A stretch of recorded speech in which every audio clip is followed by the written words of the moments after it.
It is almost $1 billion problem all over the nation, all over everywhere.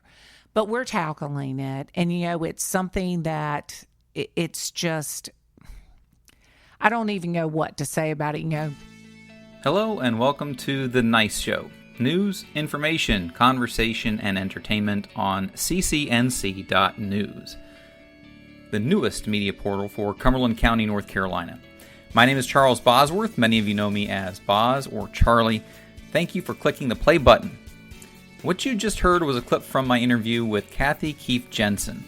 She is running for City Council District 1, and she is already councilwoman and mayor pro tem, but looking to seek re-election here in Fayetteville, North Carolina. So we're going to spend the next 35 minutes talking with Kathy, and we're going to learn why she wants your vote on July 26th. If you are listening to this between July 7th and July 23rd, early voting is underway, and you can cast your vote at the Board of Election on 227 Fountainhead Lane in Fayetteville. Then on July 26th, you'll be able to vote at your normal precinct. Special thanks to publisher Bill Bowman from Up and Coming Weekly. He has graciously allowed me to use his conference room for these interviews. And also, thank you to Linda McAllister, who is taking photos and helping get the word out. So thank you again. Okay, let's get this show started. Hello, today on The Nice Show, we speak with Kathy Keefe Jensen, who is City Councilwoman for District 1 and Mayor Pro Tem for the City of Fayetteville. Welcome, Kathy. Thanks for joining us here on The Nice Show. How about if you start by telling us a little bit about yourself and your history here in Fayetteville? So I have lived in Fayetteville my whole life. I was born at Cape Fear Valley Hospital, moved into Kenwood when I was 6 months old, went off to school, went to East Carolina, came back home, worked in the family business, met my husband, and he was in the Army, and we spent the last part of his military career traveling all over the world. Came back to Fayetteville in 1997 and raised our children here. My children went to the same elementary, junior high, and high school that I went to. And interesting fact is my oldest was had 6 teachers that I had when I went to middle school. Wow. Yep. So it was, we it was very interesting and very comforting. So yeah, so I've been here a long time. I still own the home that I grew up in. Oh, wow. Mm-hmm. That's really cool. It is so cool. Your oldest child had 6 of the teachers that you had. Exactly. So, Wow. and so back then, and and I think we need to get back to it, and I don't know if they do it because my children are basically out of public school now. But what they had done is, so when I was in school, District 1 was it was new. Pine Forest was built the new Pine Forest was built in 1973, and I graduated in 83, so it was 10 years old when I was there. But, so some of the teachers were very young. They retired, and they came back, which was very interesting. But my science teacher, my 8th grade year, her first year, I was in her first class, and my son was in her last class. Oh, wow. I know. It was, it's, so a lot of history that I know about District 1, know what has happened, what hasn't happened, what should have happened, what didn't happen, what could have happened. So yeah, I not only came back to Fayetteville, I came back to the north side of town. Very cool. Very cool. I want to take this from the perspective of someone who's just finding out that there's elections going on, and maybe they're not even really involved in politics at all. Like, they don't know what's going on politically, but now they're hearing there's elections in July, and usually there's elections in November, and what is going on. So this has piqued their interest, and so here they are listening to the show to learn more about, about what's happening here. So you, Kathy Keefe Jensen, are town councilwoman, and how many terms have you been on right now? So I have served for 4 terms. Mm-hmm. This is my 5th term that I am running for. I was newly elected in 2013. And so this will be my 5th term. This is a short term because of the census. As you said, what's interesting, I was at a neighborhood watch meeting about 2 weeks ago, and everybody was congratulating me. And I was like, well, thank you, but I need you to go out and vote. They were like, I thought you won. I was like, nope, that was primary. We got to go back in July 26th. Everybody's like, really? I'm like, yeah, that's what needs to happen. So a lot of people don't understand because it's not the norm. Right. And people do get the primary mixed up with the general election. Absolutely. And how that happens. So. Absolutely. And this was the first time that we were in an election with other races, like the state and federal races, because we are usually by ourselves. Right. And is that why the actual election, as far as so the primary was one thing. So this election, whether keeping it separate, or is it just because of the timing that they need to get that done Well, sooner? A lot of it, the state is the one that made all this happen because of the census and COVID, et cetera, et cetera. But, the city council is nonpartisan. Mm-hmm. It is a nonpartisan race, so it has always been by itself, and we do it every other year. So we have never been involved with the state or federal elections. So it was interesting to have everybody at the polls. And I guess exciting to a certain point to see more people coming out for that. So District 1 encompasses what part of town? So District 1 encompasses the north side of town, which we like to tell her that we are the north side of town. So what it is, and I'm going to try, so it used to be from the Dunkin' Donuts of Ramsey Street, kind of on the right of that, all the way back to Pine Forest Middle School. So now, because of redistricting, District 1 serves from Law Road, which is where the CVS is, all the way down to Pine Forest Middle School, and it comes from MacArthur Road over to Ramsey Street. So really it's kind of, you are where Northwood Temple is, mm-hmm. and if you're driving towards the north part of town, everything to your left from MacArthur Road over is to Ramsey Street is District 1. And the reason why I say that, on the left as you're going north, most of that is business. It's not residents. It's mostly businesses that have happened. District 1 is one of the most growing areas of Fayetteville. And we have learned in the past 5 to 6 years, everybody wants to come out and be part of District 1. Our neighborhoods are getting houses, every piece of land there is, and it is a huge desirable place to live. And I'm very proud of that because there were times that it wasn't. So I'm very proud of the work that has been done, that everybody does want to come out there. And as far as town council goes, with you're representing District 1, how does you representing District 1, how does that affect District 2 or District 7 or District, the other districts, as far as, when you're looking at the city as a whole? So I think, and, I've been doing this for 8 years. Mm-hmm. And, when I came in, the first thing I did was reactivated the Fayetteville Cumberland Youth Council. That was not a District 1 thing. That was to move our city forward and start off with our youth. Then we did the Parks and Rec bond that we sent it to the voters and said, we want to spend $35 million on your quality of life and having splash pads and having pools that had not been built for 60 years. We had one pool and one splash pad for 60 years. Mm. So we sent it to the voters, and it won over 60%. People were thrilled. They were excited about it. The business community was behind it full force because they knew that we needed this to get jobs in here, and we were in desperate need of jobs. Then we turned around and we did the baseball field. We got so many people telling us nobody was going to come. We don't need it. But we knew we needed it. We right. needed a quality of life.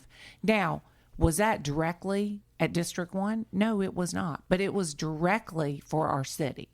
So I will say that there are issues in every district that are a little bit different. And I will say that District 1 and probably District 8 and District 6 are a lot alike, especially District 1 and District 8, because we're landlocked. So we only go but so far.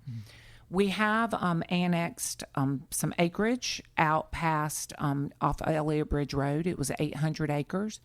The developers came in and said, we would like to have PWC water. Can you help us? And we said, absolutely. So we are expanding.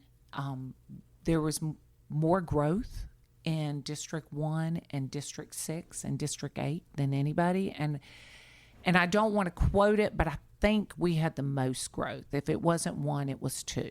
So growth is our major issue right now. So we have traffic issues, we have growth issues, and we just need to make sure that we have a plan, that we know what we need and get to it. Right. So having been on town council for a few terms and, you've seen some progress made, you've also maybe seen some things not happen the way they should. What are the things that you want to happen with this next term? Obviously, this next term is going to be a lot shorter, but right. I mean, what do you want to tackle? So the biggest thing that we need to tackle, and that we need, experienced leadership in these seats right now, is we are getting ready to get over $400 million from the state and $60 million from the federal government. And there are so many ways that we can use this money, and we need to be smart and we need to be knowledgeable about this money. So I will tell you, in March, some members of City Council went to a thing called National League of Municipalities, and it's in Washington every year. We take our youth council with us. And it is all the cities all over the nation, and we do workshops, and we go see our senators and our representatives. So being the mayor pro tem, it was about 4 other of the council members and I. We marched up, we took our lobbyist, and we marched right on up with staff to meet our senators and, meet with them and give them our plan. And every time that we met them, we sat down, we pulled out the folder, and I would say, okay, thank you so much for giving us this money, and let me tell you how we're going to spend it and what our plan is. And I gave them the whole spiel and gave them everything that we were looking to do with it. And every one of them said, you are the first ones that have come with a plan. So we have a plan. And what people are not understanding is we have to spend this money. Because if we don't, at one point they were talking about taking the money away because cities didn't know what to do with it. Mm-hmm. It was so much money. They didn't know what to do with it. Well, here in Fayetteville, North Carolina, our staff and our council had a plan. And, the mayor, as soon as it came down the pipeline, the mayor said, okay, we're going to, conquer and split and conquer and divide and come back together. He had 3 committees that he put together, and I was tasked with the business community and what we could do with our money for the business community. And with this money, there's a certain amount that you can do. There's certain ways you have to use it, and then there's percentage of it that you can use other ways. So what we did is when we sat down and we did our plan, staff made sure that the ones that we could use, that we could get grants for. So there's things that you could say, believe it or not, one of our biggest issues for workforce development in Fayetteville, North Carolina, and Cumberland County, which we have had a committee to work on this, is childcare. And it's not that there's just not enough childcare workers. The childcare providers cannot get workers.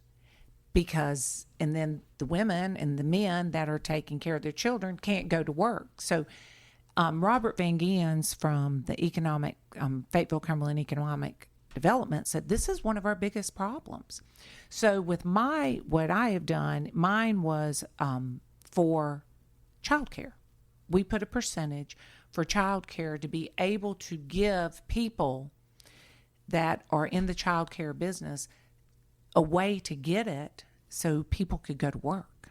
And We're trying to get that set up. So we've got a lot going on. Affordable housing, which I like to call workforce housing, because what people don't understand, Affordable housing, workforce housing are our police officers, are our teachers, or is anybody under $52,000 a year that we can help out greatly.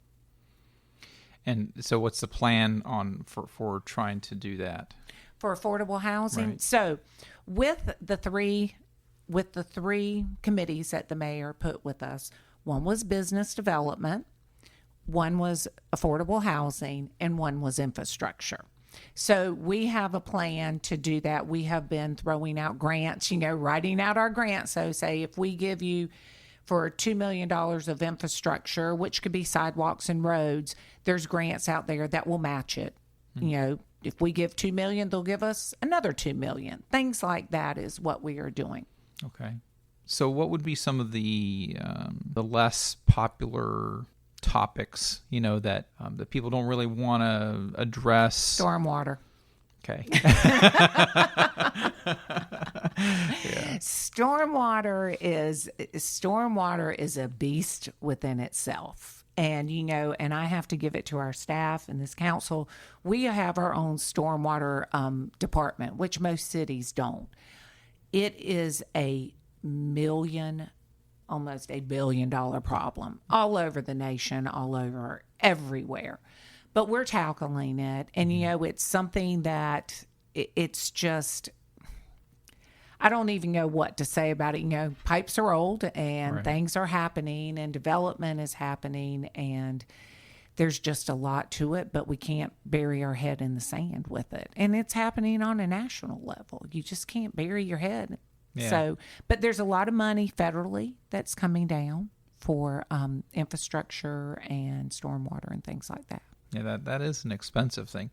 I remember talking about this with someone else not too long ago, and I mean, it gets complicated too. It's not just a simple, well, we're just going to go dig this up and fix it. Like some of it has to do with easements, people's property, having to do all kinds of stuff that it ruffles feathers. Well, of course. And, and I like to use this analogy on so many things is, so when new houses come into your neighborhood, so especially in District 1, we were the country. When my parents moved out there, Ramsey Street was a 2-lane road. I mean, there was nothing out there. So, you have, they put a development inside. So you have a neighborhood. There's 100 houses in the neighborhood, and the back end of the neighborhood is all trees. Yeah. Well, the developer comes in, and he starts tearing down the trees, and people get upset. Mm-hmm. And then they go back another place. So I go to these neighborhood watch meetings, and people are complaining. They're saying, I like my trees. I don't want to. And the funniest thing, it's so funny going to these meetings, what people say. And one man got up and he said, listen, I can't be upset. I can't be upset because he looked at one man, he said, you were mad when they tore down the trees when I came to live behind you. Right. So how can I be mad at the man that's coming behind me? Yeah. Because I was that guy 5 years ago. Right. Yeah. People don't like change. Yeah. And so it's interesting. A developer came one time to the city council, and he wanted 0 lot line houses. He was building 0 lot housing, which everybody is doing all over the nation. And everybody was like, no, we don't want that. No. And he got up and he said, listen, do I want to live in a 0 lot line house? I don't. I would never live in a 0 lot line house. I want a big yard. I want it all. He said, but my children want to live in a 0 lot line. They don't want the yards. They don't want the generation coming up does not want the big yards.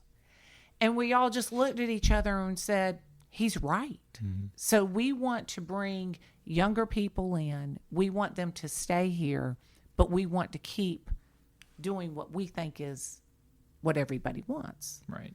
So I didn't say that, and everybody, a light bulb went off, and it was like, this is the way things are changing, and we are a city now. We are a growing city. Yeah. with city problems. Perspective, is everything. I say, it's funny that you just tweak a couple things, just show, like, if you look at it this way, and then suddenly people can understand things a little bit better. Or there's people tend to be on the hypocritical side, like this is the gentleman saying, well, I can't be mad because I was that guy. So if people can recognize some of these small little nuances of being a human being and kind of go and have a little introspection, then we can kind of maybe move forward a little bit easier without such complications. Absolutely, but I think that COVID has held that up a little bit. I think that everybody, and I say this all the time, I think people are just really mad or they're really depressed. And where the danger zone is when it combines. And I think, and I said this jokingly one time, I said, I think we were all just locked up in our houses so long that, we had yelled at our families enough that, when we saw somebody new, we decided that, it's their fault, so let's yell at them. Right. But I think we're coming back to some kind of new normal. And a lot of times and again, I say people don't like change. But if you sit down and have the conversations, everybody starts talking. And a lot of ways we're a lot alike. But we just don't realize it because we're not talking. We're talking at people. We're not talking with people. Right. This is true. Is it refreshing to have a town council meeting where there's a lot of public, I'll say, input or conversation, or it's not conversation really, but commentary, or does that tend to make things again more difficult because of the variety of opinions that can be expressed? So are you talking on city council, or are you talking about our residents? On city council, when you're listening to the residents that come in and voice their concerns, talking about how there's the different opinions on how things should happen, and people don't want change, and suddenly when they hear something's going to change, well, then now people show up. Sometimes it's too late. That is the key. Sometimes it's too late, and the thing that I shouldn't say it's too late. What the issue is, and I was very proud of council our last meeting. And I did look at the council and I said, now y'all, we just had a good meeting. We had 3 special use permits that were coming up. But when you go and talk to the people that it is affecting, so you have a developer that comes in, or you have somebody that wants something, you have to bring the people that it affects in to have the conversations so they can get all their answers taken care of at that moment. So then they can say, with my neighborhoods, I try to have, when something like that comes about, I try to have us all sit down at the table, whether it's a Zoom call with the developer or the neighborhoods, or sometimes they have lawyers, but you can ask all the questions, So what is my backyard going to look like? What are you going to do? Are you going to just tear down all the trees? Are you going to do this? Are you going to do that? Where a lot of times, the builder will say, well, what do you want me to do? What kind of trees would you like to put up there? Right. I have to clear cut, but I can put this, or I can help you do this, or I'm sorry, we went over there. But we have the conversations. An interesting fact is and I've said this all through my campaign, I am a proven collaborator. I can sit down at a table and I can see both sides. And sometimes people get very angry at me because it's not my way or the highway. Right. And, you have to have compromise in this situation of the job that I'm in. But I have also gone to other districts that, there was a woman that was fighting a developer, and she said, I will meet with the developer, but Councilwoman Jensen has to come. And and the representative at the time was a very good friend of mine. And I was like, absolutely. So we sat down and had the conversation, and it all worked out. Yeah. And so talking about your campaign, what are the things that you want the constituents and the people in your district to know? I mean, you've been here for a few terms, but it's, you have to put yourself out there again, and you have to essentially sell yourself for the vote again. What do you want to tell people to have them, cast that ballot? What I will say is, this is a term that's a year and a half. I have been the chair of the Parks and Rec Bond. We are finishing up. It has been a great job. We have put in swimming pools. We have put in splash pads. We have put in a skateboard park.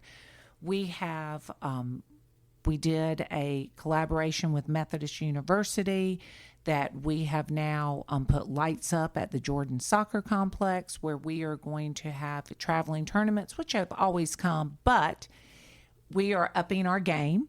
We were completely running out of space. We had the river trail. We have continued to make that, that I think right now is almost, it's almost like 13 miles long, if I'm not sure. So it goes from Jordan Soccer Complex, so we have it down to Arnett Park yet. So it's pretty interesting, and it's beautiful, and we've done a great job. And with us collaborating with Methodist, we are now in control of opening the gates, the parking lot, so, our residents are able to be in and out of there where they used to have to park outside. We did so on MacArthur Road, we are putting a sports complex that Fort Bragg owned the property. And for about 4 or 5 years, the residents were very upset because there was just trash there all the time. It wasn't our land. It wasn't the county's land. It was, So we have found a good relationship with Fort Bragg. Finally, we've gotten a great relationship with Fort Bragg.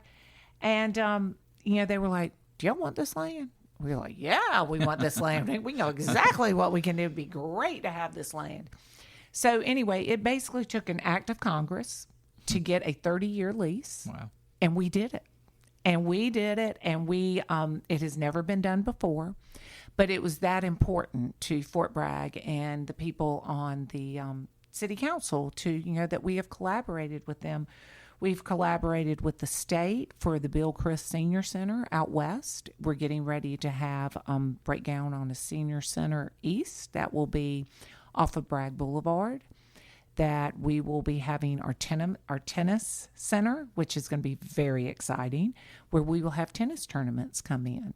Nice. Yes, and we also, the city came in and we had, at one point, we were going to try to buy the golf course at Kings Grant when it closed down, but we found a way to collaborate, and we had over 3,000 children that would have never picked up a golf club, that would have never been able to see, but we had them come out within 3 years and learn how to putt and the game of golf to give them the opportunity that maybe, and we're tried to start a middle school team. We have a senior group that comes out, a senior league and a women's league, city league. So, there's a lot we've done. We've done a lot with sidewalks. We've done a lot with street repaving. We've worked on stormwater. And we did it all through COVID. We did it all through COVID. So, again, we need some steady leadership that knows that all this money that is coming down, of how it can be used, how it needs to be used. It's a one-time shot. Yeah. It's a one-time shot, and we really need to make sure that we are using the money the way is best for us to use it, that we can expand on it with grants and things like that. One other question that's just come to mind, and it has to do with economic development. What are some ideas that you have that can entice other companies, to come to Fayetteville, build here in Fayetteville, and employ people from Fayetteville? So it's an interesting question that you asked me, and it's funny. I was filling out a questionnaire last night, and they said, what can Fayetteville do to bring economic development? And I was like, we're doing it. I mean, we're doing it. 6 years ago, we started the Fayetteville Cumberland Economic Development Commission, which Robert Van Giens is the CEO of, and he, with his leadership, we have the county and the city are in city leadership, county leadership. We have all the main higher education leadership, and we have the private sector. So you have this commission that says when somebody comes in and they're saying, we're interested in Fayetteville, we need this. You have the people at the table that can make it happen. When somebody comes in and says, we need plumbers. I use plumbers all the time for some reason. We need plumbers. We're going to set up this factory, or we're going to do this, and we need 100 plumbers. And we look at our workforce and say, well, we don't have 100 plumbers. You have Dr. Keene in there saying, we'll put on the class.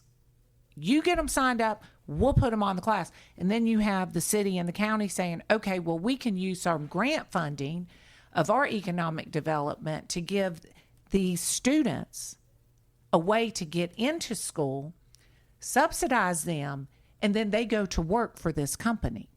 So we have that going on all over the county, every bit of it. When they say, a call center, is it what all the jobs we want? No, of course not. It's not. But is it good for somebody going to college in one of our 3 universities that can work nights and go to school during the day? Absolutely. Do they get benefits? Absolutely. Amazon just didn't come and drop down and say, I want to be in Fayetteville. Right. It is from the work of the city, the county, the hospitals, everybody involved. It is the work of everybody involved. So we're on our way.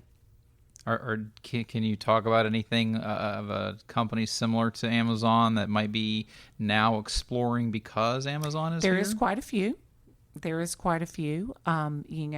have Project Dogwood, which, we aren't allowed to really say anything right now. But yes, there are people looking at Fayetteville every day. And what I really want people to understand is when I first came on council and we went to our onboarding, and we ended up, I think we were in Chapel Hill that time for the National League of Municipalities, and a guy stood up and they put everybody that's new in a room. And he said, let me tell you the first two things that kill a city to get economic development. Okay. It is your obesity rate and how your leadership interacts with each other. Because they watch. Right. They watch. So those are things. And the other thing that they do is you get people that come in here on private jets, and they wanting to put millions into our city. We show our city off. We show our county off. And then they go and eat. And the waitress or people complain about Fayetteville, or they do this or they do that. And that one little thing can ruin us. Mm-hmm. It can ruin us. We did have Metronet that came. I don't know if you're familiar with Metronet. Over $70 million investment into our county. Nice. We are the first gigabyte city in North Carolina. Okay. So we have. There's some news. Oh yes, there is a lot of great things. We had Campbell Soup come to the Amazons. So we are moving right along, and we did $55 million in our airport. So I don't know if you've seen the renovation going on. I haven't seen them yet, but our renovation of our airport is tremendous, and you cannot have a thriving city without a thriving airport. And we saw that 5 to 6 years ago. Mm-hmm. So we made it our priority. So there's things that are being done that people just don't realize, but there's a lot of work that has been put into the city of Fayetteville. On a negative note, can you address how was it Dave and Brewster's? They were going to come to Fayetteville, and because of what happened with COVID. Well, wasn't it more along the riots that happened and COVID. No, they pulled out before because of COVID. I mean, that was a COVID decision. And no, COVID. But I mean, other companies are still coming. Their companies are building. They're building elsewhere. Why would they not continue to build here? I don't think Dave. Was it Dave and Buster's? Yeah. I don't think they've built. I don't know. But last that we heard about it, they weren't building anywhere really. Mm. It's like Harris Teeter was coming to Ramsey Street. And I mean, we had the meetings, we had it with the people that would back up to their houses. We had changed lights. I mean, the whole works, they were coming. The city approved it. They had given earnest money to the landowners. We had changed the land over and COVID. So, yes. Wow. Things that happened in Fayetteville did not just happen in Fayetteville. Right. Oh, yeah. No, this is true. I mean, we are not a bubble. No, definitely not. Most cities are facing the same issues that we are facing. Mm-hmm. Absolutely. But we have been very fortunate. I said this in a debate one time, it's my husband is retired military, retired civil service, and he's retired, fully retired. So when COVID hit, here I was in a prom business that they shut us down in the middle of prom, where I had tons of inventory that had not been sold. My business was down 60.8%. Ouch. I had never in my life, I grew up, you just work harder and you do your hustle and you get on there and you do what you need to do. You get sell. Right. And there was nowhere for anybody to go. And, of course, my husband, he's a little bit older than I am, so we never let him out of the house during COVID. I mean, we hunkered him right on down. It was like, no, you're not going to the grocery store. We were scared to death. Right. So it was interesting that the world had not changed for him, because his pay had not changed. Right. Nothing had changed. We wouldn't let him out. And he's kind of an introvert, so it really wasn't bothering him. And we were all with him. And I was losing my mind. And that's when I realized during COVID, when the mayor gave us committees again, it was like, there's a lot of Fayetteville that is not hurting. But the other part is devastated because they're entrepreneurs, they're small business. And so we had to figure out a way to get money out on the streets for these small entrepreneurs to be able to survive, because couldn't get your hair cut. A lot of people didn't want to get their hair cut because they were going nowhere. Couldn't get your nails. I mean, there was things that were happening. Yeah. Yeah. Well, I think, from all signs, Fayetteville's a resilient city. So absolutely. Our biggest asset is our people. Mm-hmm. Our biggest asset is our people.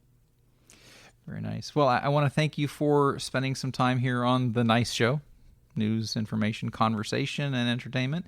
And again, for those of you listening, we're speaking with Kathy Keefe Jensen, and you're running for District 1. Well, you're already the council. Yes, right now I'm on the council, and I'm serving as the mayor pro tem right now. Okay. And you want people to reach out to you. How can they do that? Yes. So they can reach out to me. I am on Facebook, Kathy Jensen for District 1. I also have a website, www.votecathyjensen. My email is votecathyjensen.com. My email is votecathyjensen@gmail.com. And of course, I own an Affair to Remember, which is in District 1, have been there for 16 years, and I have an open door policy. So just if you would like to stop by and see me or call me, I'd be more than happy to speak to you. If you have any questions, you can reach out on my Facebook or Nextdoor, or they find me everywhere. So excellent. I'll be more than happy to talk to anybody that needs any questions answered. Awesome. And Kathy's very approachable and very fun to talk with, so please do that. And congratulations to your new podcast. Thank you very much. And thank you also to all of you who have clicked the play button and listened all the way through to the end. Please subscribe. I do have more candidate interviews on the way, and you won't want to miss those. Now, one last thing, I'm going to run a logo contest. I think we need a new logo. And for those of you who subscribe to the newsletter, well, you will get all of the details soon. Thanks again, and until next time, remember to exercise your right to practice the golden rule and treat others the way you want to be treated in every instance of every interaction you have with others. Plant seeds of success in your mind's garden and watch your world change.